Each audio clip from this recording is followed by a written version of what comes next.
LCL, ma vie, ma ville, ma banque. Bonjour, nous nous retrouvons pour un nouveau numéro du Flash des marchés financiers. Que doit-on retenir de ces 15 derniers jours ? Après un mois d'avril en repli, les marchés actions ont rebondi fortement depuis début mai, des deux côtés de l'Atlantique, profitant de la détente des taux d'intérêt long terme. Aux États-Unis, le S&P 500 et le Nasdaq ont franchi de nouveaux plus hauts historiques et affichent désormais des hausses proches de 11% en dollars. Le marché européen n'est pas en reste, avec un Eurostoxx 50 en progression de 12% depuis le début de l'année, mais qui reste légèrement sous son niveau de début avril. Le marché actions chinois a bénéficié des dernières annonces de soutien du secteur immobilier pour poursuivre son rebond et le MSCI China affiche désormais une hausse d'environ 15% depuis le début de l'année.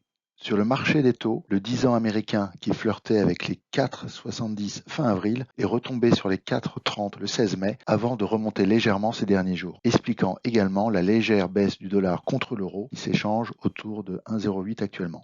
En zone euro, les derniers indicateurs macro confirment l'amélioration conjoncturelle, les économistes révisant en hausse la croissance pour 2024 et le dernier chiffre d'inflation publié a rassuré avec une inflation cœur, c'est-à-dire retraitée de l'alimentation et de l'énergie qui passe de plus 2,9% en mars à plus 2,7% en avril. Une première baisse des taux de la BCE lors de la réunion du 6 juin est désormais attendue par les investisseurs.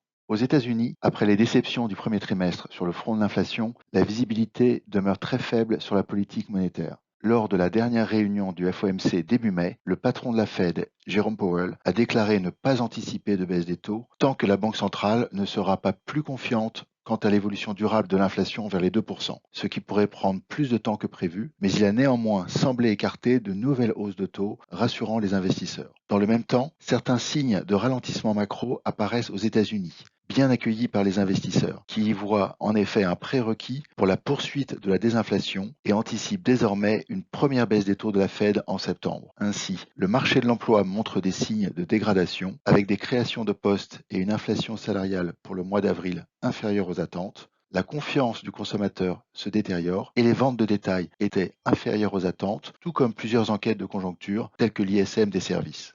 Les derniers chiffres de l'inflation américaine, publiés mercredi dernier, en ligne avec les attentes, avec une inflation cœur qui passe de plus 3,8% en mars à plus 3,6% en avril, ont conforté la perspective d'une première baisse des taux directeurs en septembre et soutenu les marchés. Les résultats des entreprises pour le premier trimestre ont également constitué un facteur de soutien important pour les marchés, avec des publications globalement supérieures aux attentes en Europe et aux États-Unis, avec en particulier de bonnes surprises au niveau des marges et un ratio de dépassement des estimations particulièrement élevé aux États-Unis. Ces publications ont amené le consensus à réviser légèrement en hausse ses prévisions de croissance bénéficiaire pour 2024 et 2025 des deux côtés de l'Atlantique. En Europe, la croissance des bénéfices par action est désormais attendue proche de 5% pour 2024 et proche de 11% en 2025. Merci pour cette analyse. À quoi peut-on s'attendre pour les 15 prochains jours ? Les prochaines et dernières publications seront importantes, avec en particulier Nvidia le 22 mai qui renseignera sur la dynamique des dépenses autour de l'intelligence artificielle.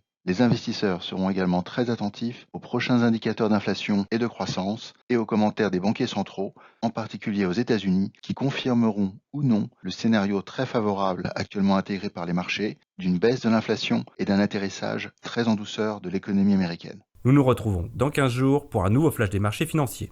Au revoir. LCL, ma vie, ma ville, ma banque.